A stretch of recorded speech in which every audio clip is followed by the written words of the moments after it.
Morning বন্ধুরা, তোমরা কেমন আছো? আশা করি খুব ভালো আছো। তো দেখো বাইরের দিকে খুব অন্ধকার, 4:30 বাজে। আমি উঠে পড়েছি আজকে তাড়াতাড়ি, কারণ তাড়াতাড়ি উঠে পড়েছি কাজ করব। তো এদিকে দেখো মা ঘুমিয়ে রয়েছে, আর ওইদিকে বারবার আমাদের বারান্দায় কিছু রাখা যায় না ইঁদুরের জন্য।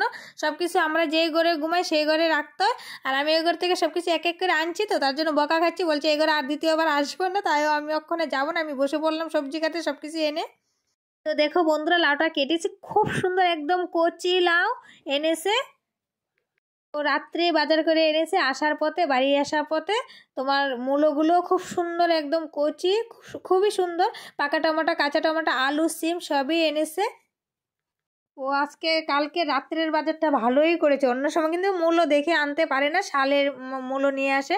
তো দেখতে পাচ্ছ, এবার আমি লাউটা ছাড়িয়ে লাউটা কুচিয়ে নিয়েছি।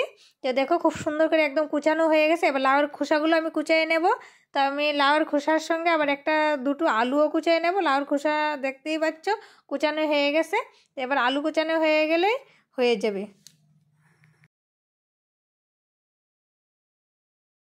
তো আমার সবজি কাটা কমপ্লিট হয়ে গেছে। এবার বাসি কাপড় ছেড়ে এসেছি, বাইরের দিকে আলো হয়েছে। এবার তালাটা খুলে আমি রান্নাঘরের জন্য প্রস্তুত। রান্নাঘরে সব কিছু এক এক করে এনেছি, এবার উনুনটাও ধরিয়ে দেব। তো আমি দিয়ে দিলাম উনুন ধরিয়ে, দিয়ে একটা বাঁশ দিয়ে বালতিটা দিয়ে রেখেছি যাতে বাঁশটা না পড়ে। আর ওইদিকে ভাতের হাঁড়ি, এদিকে লাউ কড়াইয়ের মধ্যে লাউ দিয়ে বসে এদিকে মশলা করে নিয়েছি। মশলা করতে করতে আমার জলটাও ফুটে গেছে। এবার চালটা ধুয়ে দিয়ে দিয়েছি। ওটা আমার বাপানো হয়ে গেছে। এবার লাউয়ের খোসাটা দেখতেই পাচ্ছি আমি দিয়ে দিলাম। কাঁচা লঙ্কা চিড়ে দিয়ে দিলাম, হলুদ নুন সব কিছু দিলাম, পেস্ট কুচিয়ে দিলাম, দিয়ে ঢেকে ঢুকে দিয়েছি। এবার নেড়ে চেড়ে এবার আমার লাউয়ের খোসা কমপ্লিট, ভাজা কমপ্লিট হয়ে গেছে। আর এদিকে দেখো বাড়িতে মাছ নিয়ে এসছে, ইলিশ মাছ 500 টাকা কিলো। সেই মাছটা আমি রেখেছি। তো মাছটা এনে 300 টাকার মাছ। তো মাছ ভাগ্যিস ভালো মাছটা আনানে আমি লাউটা দিয়ে রান্না করতে পারলাম, মাছের মাথাটা দিয়ে। তো দেখো ইলিশ মাছের মাথা দিয়ে লাউ দিয়ে রান্না করতেছি। আর এদিকে আবার লঙ্কা বাটবো, মাছটা দিয়ে বড়া বানাবো আজকে যদি মাছ না আসতো তাহলে তোমার লাউটা নিরামিষই রান্না করতাম। ভাগ্যিস ভালো আজকে ইলিশ মাছের বড়াও খাবো, আর ইলিশ মাছের মাথা দিয়ে লাউ দিয়ে আমার রান্না হয়ে গেল। আর ডালটা আমি প্রেশার কুকারে সিদ্ধ করে নিয়েছি, কারণ দেরি হবে তার জন্য। আর এদিকে দেখো ডাল সম্বাসে দিয়ে দিয়েছি, ভাতও হয়ে গেছে। এবার ভাতের হাঁড়িটা নামিয়ে নিয়েছি উনুনের থেকে, জড়াবো ফ্যানটা। এদিকে আমি ডালটাও নামিয়ে নিলাম। এবার লাস্ট হলো বড়াগুলি বানাবো। ইলিশ মাছের বড়াটা আমার খুবই প্রিয়, খেতে ভালো লাগে, তার জন্য রেখেছি। কিন্তু অক্ষণে তো কুমড়ো পাতাও নেই, চাল কুমড়ো পাতাও নেই। চাল কুমড়ো পাতা দিয়ে বড়াটা খেতে হেভি টেস্ট হয়। তো এই কচু পাতাটা অনেকে জারি কচু বলে, অনেকে দুধ কচু বলে। তো কচু পাতার মাঝখানে শীটটা আমি ফেলে নিয়েছি, ভালো করে দেখতে পেয়েছি। এবার পেস্টটা কুচি কুচি করে কেটে নিলাম। এবার নুন দিয়ে ভালো করে আস্তে আস্তে পাতাটা মজায় নেব। নিয়ে তারপর আমি আবার পেঁয়াজের সঙ্গে মশলাগুলো হলুদ নুন দিয়ে ভালো করে, লঙ্কাটা দিয়ে ভালো করে চটকিয়ে নিয়ে এসেছি যাতে খেতে ভালো হয়। এর মধ্যে দিয়ে দিলাম একটু মশলার উপরে দিয়ে দিলাম মাছের উপরে মশলা দিলাম। দিয়ে এইবার ভালো করে পাতাটা আমি মুড়িয়ে নেব। নিয়ে বেসন গুলবো, বেসন গুলে বেসনের মধ্যে চুবিয়ে তো তোমরা দেখতে থাকো, আমি এক এক করে সবগুলি বানিয়ে নিয়ে আগে। তো এবার আমি বেসনটা গুলে নেব। বেসনের মধ্যে নুন হলুদ সব কিছু দিয়েছি, দিয়ে এবার ছেড়ে দিলাম। দেখতেই পাচ্ছ চুপিয়ে চুপিয়ে বড়া পাতাটা। তো এবার ছাঁকা তেলে দিলে বেশি ভালো হতো, আমি অল্প তেল দিয়েছি, তার জন্য ঢেকে দিয়েছি মাছটা সিদ্ধ করার জন্য। তো আমার বড়া একদম কমপ্লিট রেডি। তোমরা অবশ্যই বাড়িতে এভাবে বানিয়ে খাবে, নিজের পরিবারের লোককেও খাবে। আর কীরকম হয়েছে খেয়ে আমাকে অবশ্যই একটা কমেন্ট করে জানাবা। রান্না করে ঘরে যাচ্ছি, এখানে বসে রয়েছে বাইরে মা, আমার মেয়ে, ছেলে। তো আমি এক এক করে তোমাদেরকে ভালো করে তখন দেখাতে পারিনি কি কি রান্না করেছি। তো এবার ভালো করে দেখাবো কি কি রান্না করেছি। চলো, এই দেখো 2 বেলার ভাত রান্না করেছি আমাদের হাঁড়িতে, সকালে আর দুপুরে। আর এটা করেছি মাছের মাথা দিয়ে লাউ দিয়ে। তারপরে করেছি ডাল।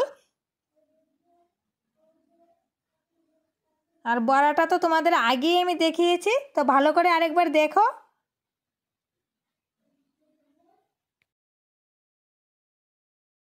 এই ভাজাটা করেছি, খেতে খুব টেস্টি। খোসাগুলো ফালে না, একদম লাউটা কচি ছিল তো তার জন্য।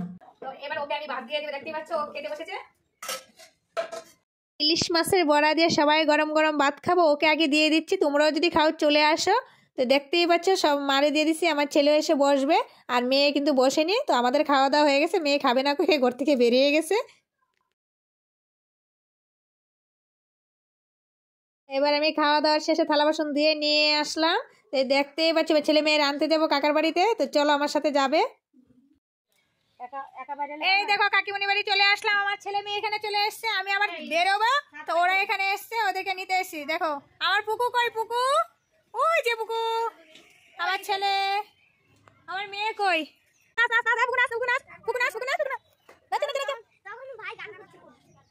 সবাই মিলে হ্যাঁ